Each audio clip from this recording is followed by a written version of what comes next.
boy. Starting the podcast without the doc open. Jeremy, this is episode 35. No, we could have started it after I had the doc open. You didn't have to expose me like this. We already started. I think we all knew that we had started. When the lady says we're recording, we're recording. Hey man, listen, it's 10 in the morning. I haven't even had coffee from a mug with my own face on it yet. Like, it's the Coffee Cast. It's the Coffee Cast. Hello, welcome to the Coffee Cast. I'm Jeremy Van Suarez. Hello, I'm Jacob Wade. I am Logan Riley Bruner. Well, it is a fantabulous second day in October. Fall has fallen upon us, and it's sweater weather. It is sweater weather. Look at me, I'm in a long sleeve today. I got my hoodie on. That's right. And Jacob looks warm and cozy in his room, I guess. I am warm and cozy in my room and inappropriately wearing a trippy summer tee. But you're clinging on to those last days. Yeah, you know what? I respect you for that. I do. Thank you guys. And I also respect a little bit of housekeeping. Well, I have something to clean up today. Acoustic covers are back for season 2, and we have already started with my acoustic cover of Rolling Stone by the Weeknd with good old Jacob Wade on the guitar. Go and check that out on YouTube on our IGTV. I'm completely biased to it, but I think it's great. It is great. Yeah. It's really great. We've got percussion. Yeah, and we also got Logan on camera doing some cool camera work on the gimbal. So there's, production value just keeps going up. Yeah, if you guys are interested in a little BTS, maybe some STEM work on how we did this Rolling Stone cover, let us know. Maybe we can put together a little quick video for you guys on how we did this little cover. There's a couple of little secrets hidden inside there that I like, some things that I'd like to reveal if people are interested. Yeah, see, I hope that people show interest in these kind of things because I would love to release our stems to the public. That would be so cool. In addition to new covers, we also have a new season of interviews that's been going on. Mr. Wade, do you want to share? Right. Yeah, sure. My interview is now available, season 2, I should say, on YouTube. Check it out. And so is Logan's. Logan's was the first to come back, and then my episode. And then Jeremy will be next, and then more people after that. Jacob, just real quick while we have just a second, what was it like getting to do the same interview a year after you did the first one? It was surreal. I was in a very different place than I was a year ago, and it was really interesting to see my artistic growth. And I look forward to next year's interview because I have a feeling that I'm going to be even further along in my endeavors and career path, and I am just looking forward to seeing the growth. It's really nice to see. Even if I lost Instagram followers this year, I feel like I gained experience, and that's more worth it to me. So they were bots. What about you? Yeah, they were bots. What about you, Logan? I really dug it. It's one of those things that I've kind of been excited about since we first did the interview. For anyone who doesn't know, who hasn't checked out our interviews, last year we did a series of interviews. We asked everybody the exact same questions. And then this year we took a little inspiration from Vanity Fair, and we did the exact same interview with a couple additional questions for the exact same group of people. So Jeremy's is coming in, I think, 2 weeks, or a week when this podcast airs. So keep an eye out for that. But yeah, it was really cool to see the kind of difference in growth, to know the things that I know now, like the projects that I worked on over the course of the year. And to kind of get to talk about some of those experiences, even if they're not like official yet, to like be able to share a couple things, even just little tidbits was just fun. It was fun to be able to look back at a year ago, Logan, and be like, oh my gosh, you have so much that's going to happen. You don't know yet. You're going to be in like a different headspace. It's going to be, like it felt different.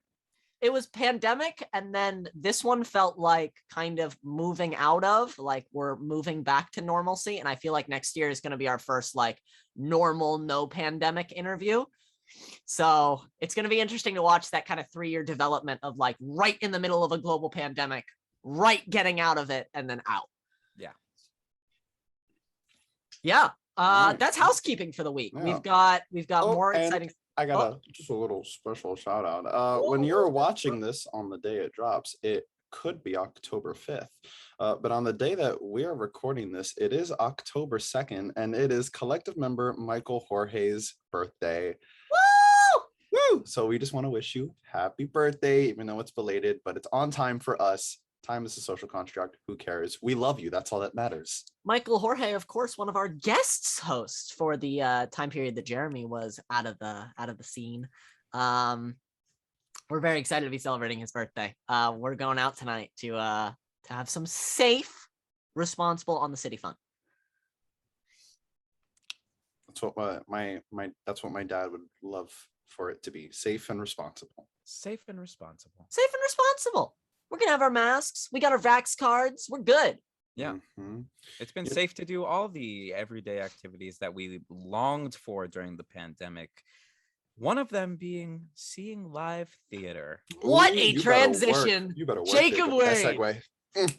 Thank you. Thank you, boys. But guys, let's talk about a couple of productions that we all got the chance to experience over the past week. Yes, I sir. love that. Yes, sir. And how about we start with Fire Shut Up in My Bones? Oh, why would you ever Yes. want to start with that one, Jacob? This production is particularly close to my heart. Particularly, I am literally never going to get the chance to see this show because I am backstage the whole time. But it is a wonderful experience. I know. I wish I got the chance to see it front to back. Are they but you know recording what? it for? Are they recording it for the Lincoln Center Library? I'm sure they are. But Yeah. in addition to that, it'll be on the Met Opera on demand channel, which I subscribe to. So It'll I'll be also able to you see won't it be in able some to point. you won't be able to see it, but it will be available in cinemas on its closing night for broadcast, which I am definitely going to see. Nice. Yeah, I'm Yes. taking my mom. Ah, that is music to my ears, Logan. Oh, I love that. I could go on and on and on about this opera, but I would like to ask the two of you as audience members how your experience was, how your night at the opera was. You guys went to opening night. Yes, Yeah. we did. Logan and What I a got night. all dressed up. We were amongst the vaccinated and masked people. And, you know, I've never been to like the opening night for like an opera or a theater. It was Or, wild. you know, I mean, we're in such special circumstances that it's like any little thing that resembles what normal life once was is like heightened. So like here we are all together, dressed to the nines. Laverne Cox is in the distance, and we're about to go see Fire Shut Up in My Bones at the Met Opera, composed by Terrence Blanchard, the first Black composer at the Met. Huh? 138 Insane to years. me. In 138 years, first Black composer. That's like insane and like kind of a slap in the face. But I mean, About time. yeah. But I mean, come on. It was incredible. It was absolutely incredible. To start with the night was awesome. We were in the back of the back. We were in the very, very last row, but we The could still see nosebleeds, everything. as some may call No it. mics in that building. There's no microphones. You can hear every word. And we know you can hear every word because we were in the back. Yes. I am not normally an opera guy. I'm not. Jacob knows this. He's tried to get me into opera a lot. It's just, it wasn't something that I was into as a kid. I was never exposed to it, so I didn't really have that like kind of lead in of learning the art form. I have difficulty with the classics because I was so brought into entertainment rather than like classical theater that I have trouble with like ballet and opera and like really finding my footing in that world. And so to see an English opera about an artist in the United States was really incredible. And the work that was done by the cast and the crew and the pit and just, oh my gosh, it was fucking beautiful. The show was brilliant. The performances were brilliant. We left like singing all the songs and not in a like, da da da da da, Because but in a it's like, not that type of show. It is a and then this dramatic musical, show. this little There thing are- that happened that when they did this little, There's a step number in a Metropolitan Opera show. It's so cool. Yeah, there's something really riveting about like all the things Logan just said. Like an opera in English, like first Black composer at the Met, and like a contemporary opera. Like this is an opera for 2021. This isn't an opera from 16 whatever adapted for modern time. This is a modern day opera, and it's not approaching its position as hesitant. It's not coming as like, we're a modern opera, but like, hey, we're still for the old white people in the audience. We're still safe. It is an unapologetically Black queer story, and that's so cool. To see more Black artists and more queer artists being able to tell their stories in unique and new ways is something that I really want to encourage.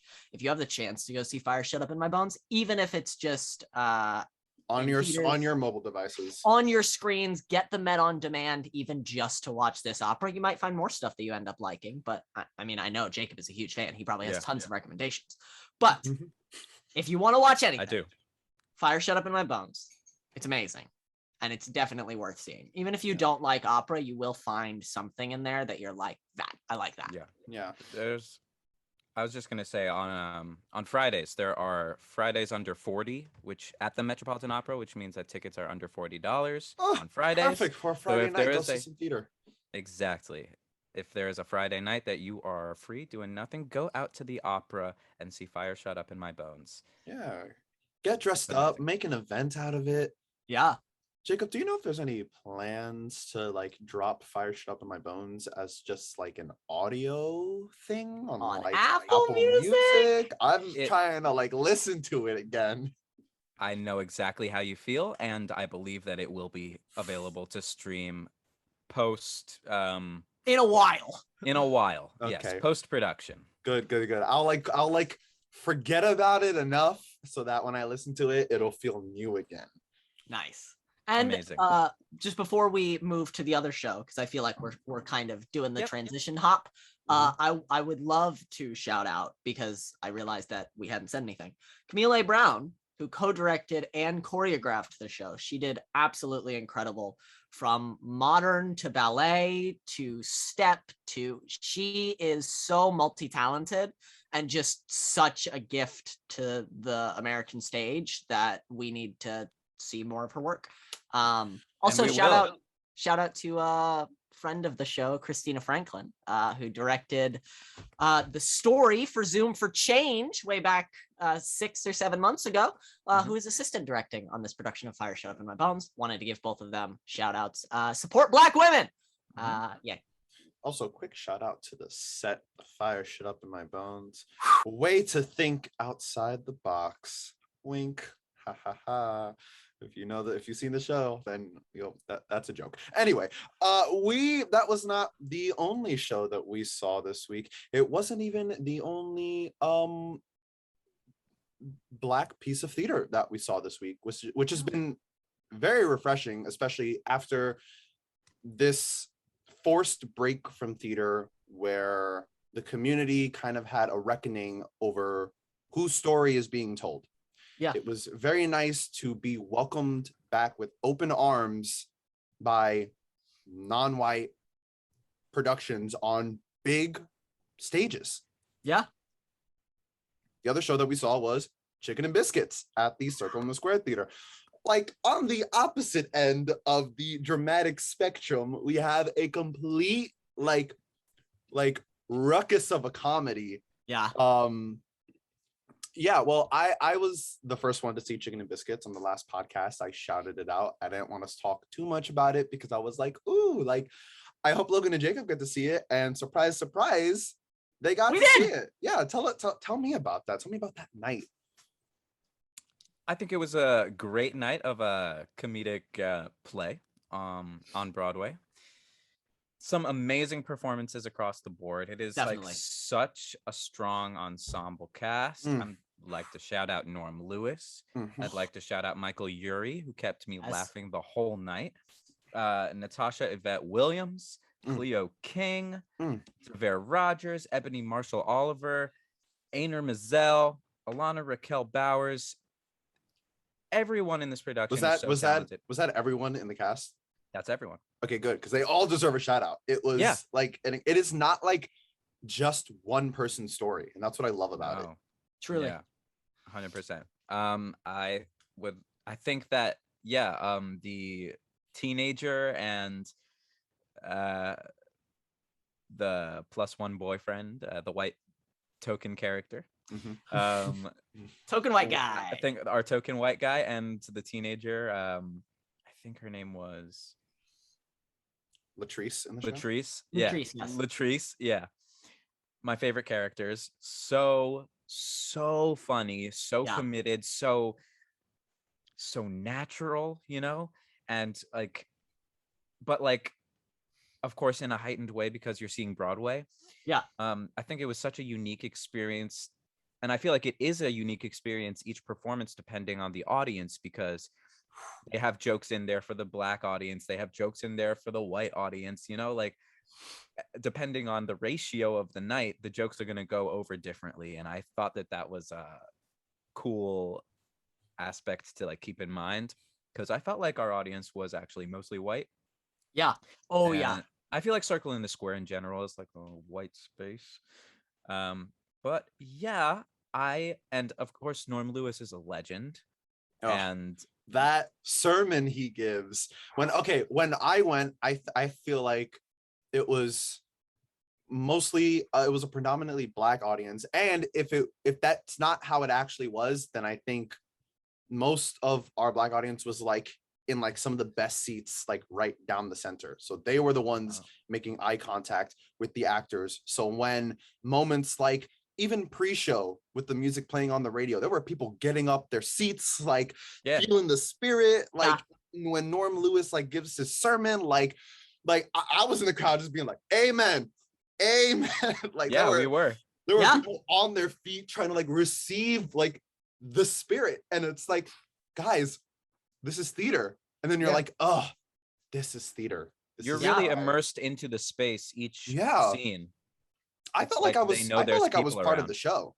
Yeah. Oh, you were. I mean, you were. Yeah. There becomes a point when you go from being audience member to being participant. And I think they do cross that line. They do.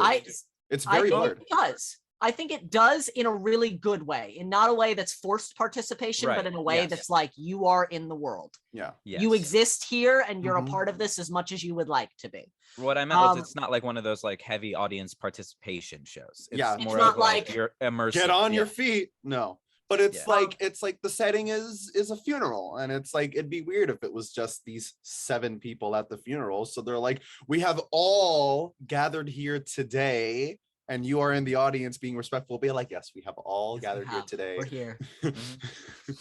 I want to just to talk a little bit more about the night.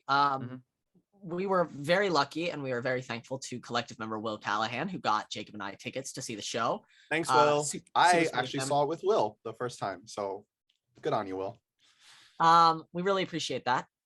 We had amazing seats to see the show. It was so cool. We got to drink our little rum punch as we watched the play. It was a delightful time. I've missed that about theater. I've missed the kind of aspect of like, you get your drink at the bar and you got your little sippy cup and you're sipping while you're watching your theater. I love that. In addition, I think it's one of those shows that I don't think a typical theater going audience is really going to connect to this in the same way as the audience that they want. I think the audience they want is first time Broadway, is like, I haven't seen a Broadway show before. I want to see this because I like the actors. I like Norm Lewis. I'm Cleo King. Let's go. Because it's very much a show that encourages you to get involved. And I don't think our audience got that. I think our audience was like, we're at a show and we're going to be respectful. And then there were a couple people that like got into it, but never in the way of like, we're in.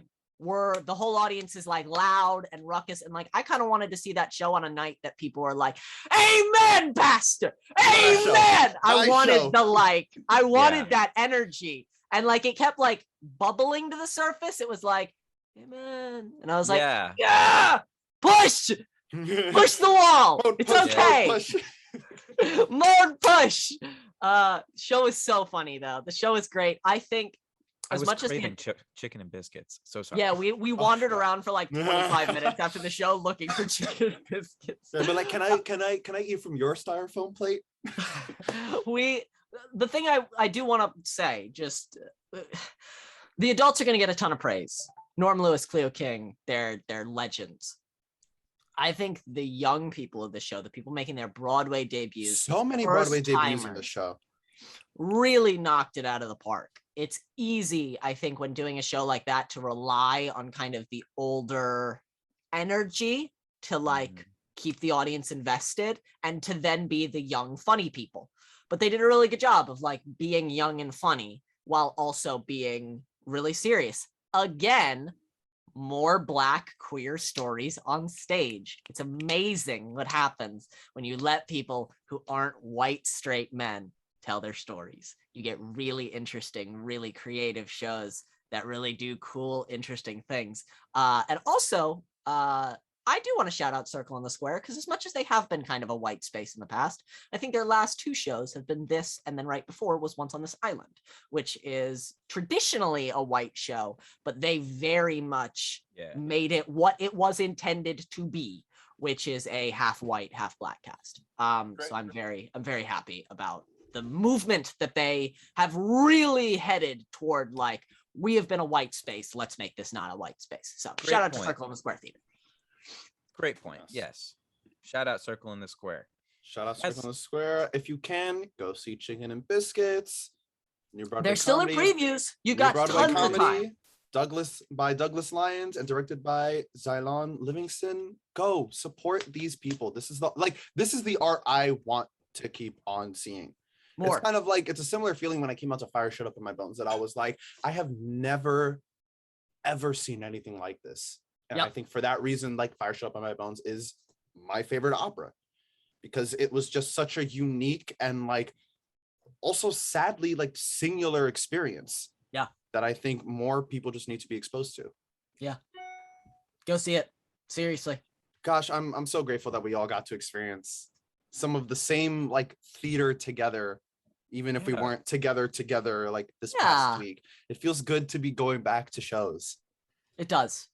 But maybe, Broadway is also expensive, It is. Maybe you just want to be at home and, watch a couple movies on demand. And boy, do we have some of those for you, because Logan is back with his movies coming out this week. Logan, take it away. Hey, I'm excited this week. There's some really cool stuff coming out. I'm glad to share it. I do want to say I missed it last week because it's had 17 different release dates, but Venom Let There Be Carnage is out. Excited to see that because it's getting reviews. It is. I didn't see the first movie. I'm planning to see the second one. Who knows if I'm going to watch the first one first? I might just go in completely blind and have a great time. Blasphemy. So that's fun. We have some really cool movies coming out this week. Some movies with some non-white men as directors and writers. So I want to shout some of those out. And then I just want to shout out some cool movies that look interesting. First up, we have for Netflix, I believe, There's Someone Inside Your House. There is?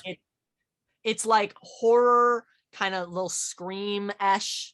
A little bit of that ghost face killer, a killer who's haunting a group of students, but he wears their face. Like he 3D prints a model of their face and then wears it as a mask. How modern. Yeah. So it looks creepy. It looks kind of fun. It looks kind of cool. I'm excited about that one. Also for both Jacob and Jeremy, because they are far more fans of this series than I am, even though I like it a lot. We have No Time to Die. Copyright claims. The two things that I want to shout out this movie are that it's directed by Kari Joji Fukunaga, who co-wrote alongside Neil Purvis, Robert Wade, and Phoebe Waller-Bridges. I totally forgot she wrote this movie, but I'm so excited. Phoebe Waller-Bridges, of course, of Fleabag fame. Incredible artist, very, very talented. I'm super excited to see what she does. I'm super excited to see a Japanese American director of a James Bond movie. Super interesting. And I think they're going to do a great job. I think it looks really fun. Rami Malek is one of my faves. So seeing him as a villain, looking forward to that. Just saying, I've been hyped for No Time to Die for a while. I'm excited to see Daniel Craig's last outing as James Bond. I'm excited to see, wait, what's her name? Ana de Armas? Yes. Sado? No. Not Naomi Harris. Lashana Lynch. I'm excited to see Lashana Lynch in this movie. She was like one of the first looks that we got into this movie, and I've been like, yes, let me see this action-packed movie. I'm so excited. Nice. Yes, definitely looking forward to new James Bond. And interested to see what happens with the series going forward. If we're getting a new Bond, are we getting a new Bond direction? I think are we we're just just getting getting a new 007. Could be interesting. I could be down for it. Let's maybe make Bond a little less sexual assailant. Maybe. I think he's a lot less in the Daniel Craig series. Oh yeah, but it still gets a little bad sometimes. There's sometimes that it's like, you want me, and it's like, she said no twice, and you're still pressing. Moving on, we have for A24 we have Lamb coming out. It's starring Naomi Rapace, who I absolutely love, being directed by Valdemir Johannesson, who wrote alongside, I'm gonna butcher this because there's one vowel in it, Sjon, I think. An Icelandic poet who co-wrote If it's film. just John. That there's an S in front of it, so I'd be very confused. It looks really cool. It looks kind of like The Witch, if you saw that for A24 back in the day. It looks like family adopts a lamb and starts taking care of it as if it's a baby, but there's some creepy supernatural stuff going on. It looks kind of psychological thrillery. I like it. We have South of Heaven, starring my fave, Jason Sudeikis, alongside Shea Wiggum and Evangeline Lilly. Shea Wiggum is a character actor who's been in everything. He's the guy that I use for our little actor trivia game because he's been in so many things, but you never recognize him. Well, now I know that Shea Wiggum is in South of Heaven. South of Heaven was directed by Aron Kashalis, who wrote alongside Kai Mark and Navat Papushado. Israeli directors and writers, which I think is super cool. This looks like if you ever met somebody that was like a super nice dad, like you went to your friend's house and you met their dad and their dad was super nice, and then one day their dad got really mad and you were like, oh, this super nice man could definitely murder me if he wanted to. Like, this is the kind of guy who might have killed people for the mob before he became a parent. That's what South of Heaven looks like. It looks like Jason Sudeikis is like a good man who did some bad things, who's now getting threatened. So kind of that John Wick feeling. Seems to be a common. I felt like we talked about like 2 or 3 movies that had a similar plotline last week. Mr. Nobody, Pig. We've kind of gone through the cycle of like, someone takes something from me, I must destroy them. Gun fu. So into that. We have Mass, which is directed and written by Fran Krantz. This is a 4-person film starring Jason Isaacs, Reed Birney, Ann Dowd, and Martha Plimpton. Reed Birney. Brilliant Jason cast. Isaacs. Oh, and Jason Isaacs film, also. I didn't know what it was about. When I saw Mass, I thought it was going to be about like Christianity, like about church. But it's actually about 2 sets of parents that are sitting down after a mass shooting. The parents of the shooter and the parents of one of the victims. Ooh. And it's one of the lines in the trailer is, why do you want to know about my son? Why do I want to know about your son? Because he killed mine. Oh. And it's like, oh, I want to see this. This looks so dark and so gritty and so good. But it's kind of it's that idea of like what happened after the Dylan Frank church shootings of like, oh, how responsible are the parents? How do we move forward? Who knew? Who didn't know? What are the signs? How could this have been different? So I'm very interested in that one. We have The Manor, which we're returning to the Blumhouse. Welcome to the Blumhouse is a Amazon series. Amazon and Blumhouse teamed up to give some first-time directors, I believe they're all first-time directors, the chance to do horror movies that they want to create. This one, of course, written and directed by Axel Carolyn, who's a female writer-director. It's about an old woman who gets placed in a senior center but then she starts seeing things while she's there, and everyone says it's dementia, but she knows that the things that she's seeing are real. We have Susanna Andler, which was directed by Benoit Jacquot, who wrote based on the play by Marguerite Duras. The play was originally written by I'm bad with French is the one I butcher. French is the one I just slaughter. Female French playwright, movie about a woman who gets into an adulterous relationship and starts cheating on her husband, and like what happens from there. You know. 2 documentaries coming out this week that I'm excited about. We have The Gig is Up, directed by Shannon Walsh, who's a female director, and Hell or High Seas, directed by Glenn Holston. I was like, that already came out a while ago. The Gig is Up is about the gig economy, the way that it's kind of taken over our country. One of the quotes from the trailers is, "We've given up the tyranny of a boss for the tyranny of an algorithm." So that looks super interesting. Hell or High Seas is about a veteran who has PTSD from his time serving in the military, gets a group of veterans together to go on a sailing expedition to raise money and awareness for suicidal veterans who end up taking their life when they come home with PTSD. Both those documentaries look super cool. Final 2, we have Madres, written by Mario Mischione and Marcela Ochoa. Fingers crossed. Gotta roll that R, Logan. Madres, let's go. We've got a female Latinx writer writing a story about a couple from Los Angeles who moves out to the country because the wife gets pregnant and the husband wants to be closer to his family. And we kind of get that, like, is she cursed? Is the woman who he's brought home good for the family? How does the family feel about her? Looks like a horror movie, looks super cool. And the last one is a Taiwanese film. It is being directed by a Taiwanese director and a Taiwanese writer. The movie is called Detention. It is directed by John So, I think is how you pronounce his last name. I sincerely apologize. And was written by Shi Ken Chian and Kailing Fu. Based on the video game of the same name. Detention is about a time in history when books were being burned and ideas were being imprisoned in China. And so it looks like a really interesting, kind of cool psychological thriller horror movie.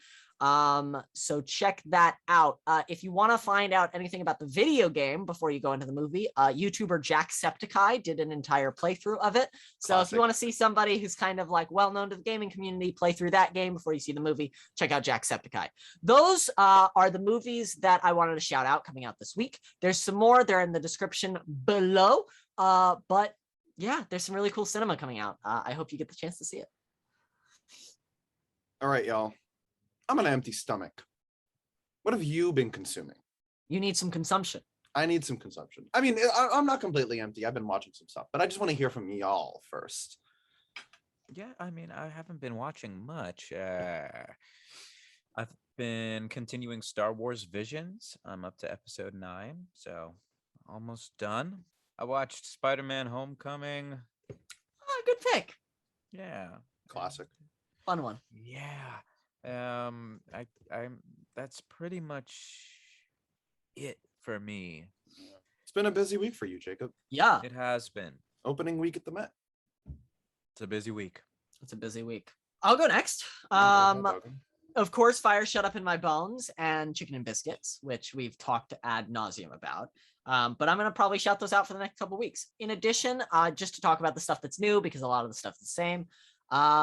We are on, I have to say this, even though I talk about it every week. We are on the penultimate episode of Ted Lasso. And I'm very angry at one of the characters. I'm not going to say who, but if you've watched the episode, you know who I'm mad at. And yes, very mad at them. In addition to that, I'm playing through Catherine Full Body, which is a game from a couple years ago by Atlas. Great game. Really fun. Having so much fun trying to avoid making any terrible mistakes while I'm trying to pull blocks out and survive. In addition to that, I'm trying to think. I started a series on Dropout TV called The Unsleeping City. Very fun actual play kind of D&D thing. So excited about that.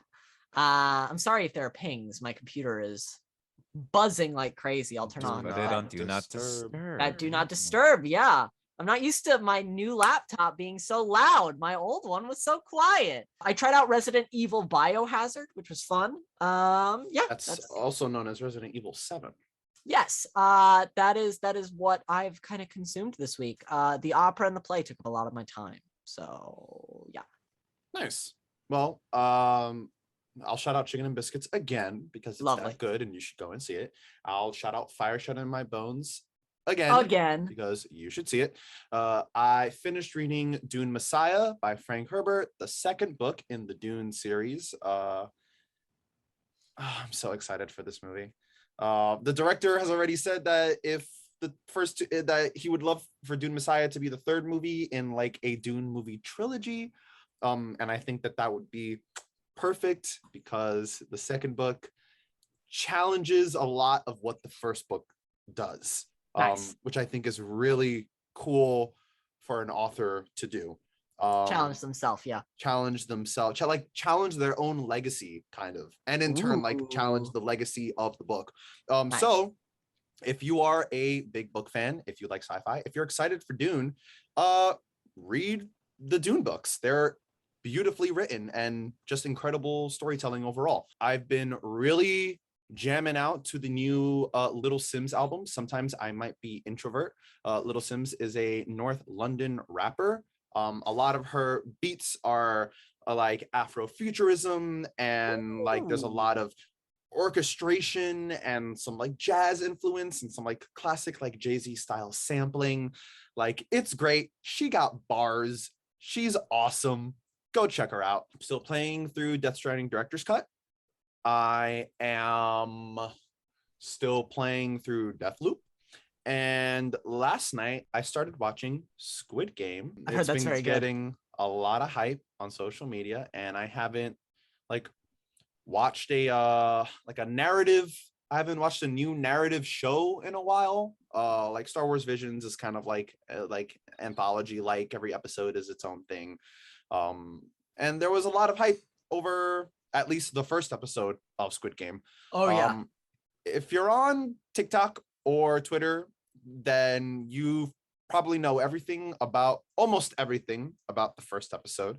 Red light, green light. Like, even though I thought I knew everything, it still managed to subvert my expectation, which led me being like, okay, let me watch the second episode. But I think I don't know what I think. I'm just enjoying Squid Game. Go watch it. It's dark and kind of crazy. Yeah, nice. It's kind of like last night, like me and Mike and Logan were playing games, and Mike was like, "Go watch Squid Game," and I was like, "Oh, maybe not before Logan goes to bed. Maybe not before anyone goes to bed. I would not want to end my night with an episode of Squid Game. No. That's a show that you want to like watch during broad daylight, and then like watch something a little bit more lighthearted afterwards." What's up, right. Jacob? You look like you wanted to say something. Earlier I did. I was gonna ask, have you finished the Queen's Gambit yet? Well, thanks for watching the Packcast, everyone. Yeah. Make sure you comment. No, I haven't finished watching Queen's Gambit. Before we go, because that was an excellent ending, Jeremy, but because you pivoted back here, I'm gonna add one more thing. Jacob and I got the chance to watch round 14 of F1, the Sochi race, over this week. We were a little bit late, but we had to. And I just want to say, Lando, I'm so sorry, man. I'm so sorry. Next time, buddy. Next time. That was a tough one, real tough loss. But Lewis fucking Hamilton with 100 wins. Yeah. Let's get it. Very excited. Let's get the shit. Come on, baby. Focus, camera. Yeah, that's right. Team Mercedes. Top of the morning. Lewis Hamilton, baby. 100 wins. First driver to get to 100 wins. Who would have thought that it would be one of the biggest black drivers in F1? You mean the only black driver in F1? There you go. I didn't know if there had been one before him, honestly. Shout out Lewis Hamilton. You're a legend. And I love your fashion style. I would love to be in contact with your stylist, even if I can't afford them. Yeah. Yep. That's it. Thanks for watching or listening to the Packcast. Like, subscribe, Comment. Turn on those notifications for Ding. new episodes. Ding, ding. Thanks for watching. I'm Jeremy Vance Suarez. I'm Jacob Wade. And I'm Logan Riley Bruner. And I bid you adieu. Adieu. Adieu. Adieu.